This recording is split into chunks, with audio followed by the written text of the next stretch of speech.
बच्चों, online class में आप सबका स्वागत है। हम अर्थशास्त्र के पहले अध्याय का अध्ययन करेंगे।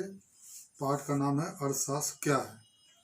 तो यहाँ पर हम देखते हैं कि मनुष्य के व्यवहारिक जीवन में अर्थशास्त्र का बड़ा महत्व है। मनुष्य अनेक ऐसे कार्य करता है जिसका संबंध अर्थशास्त्र से है। जैसे एक दिहाड़ी मजदूर दिन भर कठोर परिश्रम करता है, एक व्यवसायी सुबह से लेकर रात तक अपने दुकान में लगा रहता है, एक क्लर्क अपने कार्यालय में काम करता है।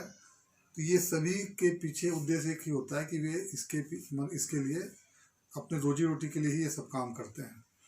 तो ये सभी क्रियाएं एक तरह से उनकी आर्थिक क्रिया के रूप में जानी जाती हैं। मतलब ऐसी क्रियाएं जो हम अपनी आवश्यकताओं की पूर्ति के लिए करते हैं उसे आर्थिक क्रिया कहते हैं। अब यहाँ पर हम देखते हैं कि मनुष्य जिन वस्तुओं का उपभोग करता है उसे दो वर्गों में बांटा गया है। मनुष्य जिन वस्तुओं का उपभोग करता है उसे दो वर्गों में बांटा गया है, आर्थिक वस्तुएं और अनार्थिक वस्तुएं। ऐसी वस्तुएं जिनका उपयोग हम करते हैं लेकिन जो मानव निर्मित है उसे हम आर्थिक वस्तु के अंतर्गत रखते हैं। इसके अंतर्गत मुख्य रूप से भोजन, वस्त्र, कॉपी किताब, टेबल, कुर्सी, रेडियो, घड़ी, ये सभी वस्तुएं जो मानव निर्मित हैं वो आर्थिक वस्तुएं कहलाती हैं। और ऐसी वस्तुएं जो प्रकृति द्वारा निर्मित हैं, प्रकृति प्रदत्त हैं, उन्हें अनार्थिक वस्तु कहते हैं। जैसे सूर्य का प्रकाश हो गया, जल हो गया, वर्षा होगी, ये सभी अनार्थिक वस्तुएं हैं क्योंकि ये प्रकृति द्वारा हमें प्रदत्त हैं। अब हम यहाँ पर देखते हैं कि मनुष्य की क्रियाओं को कितने वर्गों में बांटा गया है। मनुष्य जो क्रियाएं करता है उसे दो वर्गों में बांटा गया है, आर्थिक क्रिया और अनार्थिक क्रिया। ऐसी क्रिया जिसे धन प्राप्ति के उद्देश्य से किया जाता है उसे आर्थिक क्रिया कहते हैं। जैसे अध्यापक का पढ़ाना, आया द्वारा बच्चों की देखभाल करना और वकील द्वारा कार्य करना, ये सभी आर्थिक क्रिया, क्योंकि इन सभी क्रियाओं के पीछे धन प्राप्ति मुख्य उद्देश्य है। दूसरा है अनार्थिक क्रिया। ऐसी क्रियाएं जिसे धन प्राप्ति के उद्देश्य नहीं किया जाता, जिसे मनोरंजन के लिए या स्वास्थ्य लाभ के लिए किया जाता है। जैसे सुबह उठकर व्यायाम करना या सुबह सुबह पैदल चलना, फुटबॉल खेलना, मनोरंजन के लिए फुटबॉल खेलना, ये अनार्थिक क्रिया कहलाता है। तो आप लोग प्रश्न लिख लीजिए कि आर्थिक क्रिया और अनार्थिक क्रिया किसे कहते हैं। आर्थिक क्रिया और अनार्थिक क्रिया किसे कहते हैं। अब हम देखते हैं आर्थिक क्रिया और अनार्थिक क्रिया में अंतर। इसके लिए आपको कॉलम बनाना होगा। मैं यहाँ पर आपको बता दे रहा हूँ। कॉलम में आप एक तरफ लिखेंगे क्रमांक, उसके बाद दूसरे में लिखेंगे अंतर का आधार, फिर लिखेंगे आर्थिक क्रिया और एक तरफ लिखेंगे अनार्थिक क्रिया। क्रमांक एक में आप लिखेंगे अंतर के आधार में अर्थ के आधार पर, अर्थ के आधार पर ऐसी क्रिया जो धन प्राप्ति के उद्देश्य से या आर्थिक उद्देश्य के लिए की जाती है उसे आर्थिक क्रिया कहते हैं। अनार्थिक क्रिया में लिखेंगे ऐसी क्रिया जो मनोरंजन के उद्देश्य से या सामाजिक उद्देश्य की पूर्ति के लिए की जाती है उसे अनार्थिक क्रिया कहते हैं। ये हो गया अर्थ के आधार पर। दूसरा है क्षेत्र के आधार पर। आर्थिक क्रिया का क्षेत्र सीमित होता है, अनार्थिक क्रिया का क्षेत्र विस्तृत होता है। तीसरा लिखेंगे उद्देश्य के आधार पर।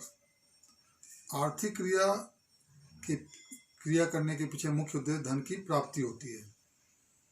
अनार्थिक क्रिया के पीछे उद्देश्य धन की प्राप्ति नहीं होती। चौथा लिखेंगे वैधानिकता के आधार पर। वैधानिकता, आर्थिक क्रिया का वैधानिक होना आवश्यक होता है, अनार्थिक क्रिया का वैधानिक होना आवश्यक नहीं होता। तो ये हो गया आर्थिक क्रिया और अनार्थिक क्रिया में अंतर। तो ये भी आप लोगों को लिख लेना है, याद करना है। अब हम देखते हैं अर्थशास्त्र का अर्थ एवं परिभाषा। अर्थशास्त्र किसे कहते हैं। हिंदी भाषा का अर्थशास्त्र अंग्रेजी भाषा के इकोनॉमिक्स का हिंदी रूपांतरण है। अर्थशास्त्र अंग्रेजी भाषा के इकोनॉमिक्स का हिंदी रूपांतरण है। इकोनॉमिक्स शब्द की उत्पत्ति ग्रीक भाषा के ओइको प्लस नेमो से मिलकर हुई है। ओइको, OIKO और नेमो, NEMO। ग्रीक भाषा के ओइको प्लस नेमो से इकोनॉमिक्स की उत्पत्ति हुई है। ओइको का अर्थ है घर या परिवार और नेमो का अर्थ है व्यवस्था करना, अर्थात ऐसा शास्त्र जो हमें घर परिवार की व्यवस्था की जानकारी देता है या ज्ञान कराता है उसे अर्थशास्त्र कहते हैं। तो लिख लीजिए आप लोग प्रश्न, अर्थशास्त्र किसे कहते हैं। अब यहाँ पर हम देखते हैं कि अर्थशास्त्र का जनक कौन है, अर्थशास्त्र का जनक किसे कहते हैं और क्यों। तो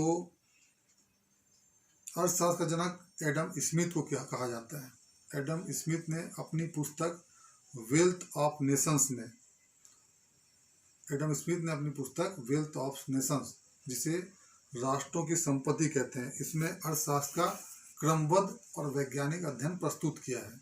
इसलिए एडम स्मिथ को अर्थशास्त्र का जनक कहते हैं। अब अगला प्रश्न लिख लीजिए, अर्थशास्त्र का जनक किसे कहते हैं और क्यों। अब हम देखते हैं अर्थशास्त्र की विभिन्न परिभाषाएं। अलग अलग वैज्ञानिकों ने, अलग अलग विद्वानों ने, अलग अलग विद्वानों ने अर्थशास्त्र की अलग अलग परिभाषा दी है। यहाँ मोटे तौर पर हम अर्थशास्त्र की 6 परिभाषाओं की अध्ययन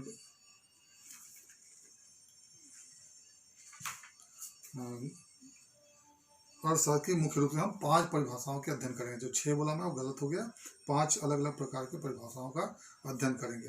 पहला है धन संबंधी परिभाषा, दूसरा है कल्याण संबंधी परिभाषा, तीसरा दुर्लभता संबंधी परिभाषा, चौथा आवश्यकता विहीनता संबंधी परिभाषा और 5वां है विकास संबंधी परिभाषा। हम इन परिभाषाओं के बारे में कल पढ़ेंगे। आज इतना ही, धन्यवाद।